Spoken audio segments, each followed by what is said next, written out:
The next question is ಎರಡು ಸಂಖ್ಯೆಗಳ ಗುಣಲಬ್ಧ 375. ಯಾವುದೇ ಎರಡು ಸಂಖ್ಯೆಗಳಿವೆ ಅವೆರಡನ್ನ ಗುಣಾಕಾರ ಮಾಡಿದಾಗ ಬರುವಂತ ಗುಣಲಬ್ಧ 375. ಲಸಅ 75 ಆಗಿದೆ. ಆ ಎರಡು ಸಂಖ್ಯೆಗಳ ಲಸಅ 75. ಆದರೆ ಮಸ ಎಷ್ಟು ಅಂತ ಕೇಳ್ತಿದ್ದಾರೆ. ನೋಡಿ, ಎರಡು ಸಂಖ್ಯೆಗಳ ಗುಣಲಬ್ಧ ಕೊಟ್ಟು ಮಸಅ ಕೊಟ್ಟು ಲಸ ಕೊಟ್ಟು ಮಸ ಕೇಳಿದರೆ ಏನ್ ಮಾಡ್ಬೇಕಂದ್ರೆ ಮಸ ಕಂಡುಹಿಡಿಯಲು ಆ ಎರಡು ಸಂಖ್ಯೆಗಳ ಗುಣಲಬ್ಧವನ್ನ ಓಕೆ ಲಸದಿಂದ ಭಾಗಿಸಬೇಕು ಮಕ್ಕಳು. ಓಕೆ, ಲಸದಿಂದ ಭಾಗಿಸಬೇಕು. ನೋಡಿ, ಈ ಎರಡು ಸಂಖ್ಯೆಗಳ ಗುಣಲಬ್ಧ ಎಷ್ಟಿದೆ? 375 ಇದೆ.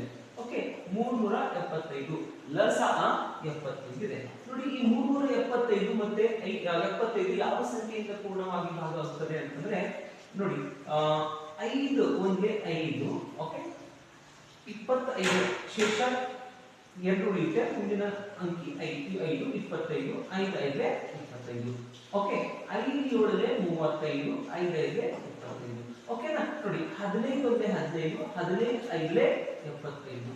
ಓಕೆ, ಹೀಗಾಗಿ ಮಸ ಎಷ್ಟು ಬರುತ್ತೆ? ಆ ಗುಣಲಬ್ಧವನ್ನು 375 ಮತ್ತೆ ಲಸ 75 ಹೊಂದಿರುವ ಸಂಖ್ಯೆಯ ಮಸ 5 ಆಗಿದೆ.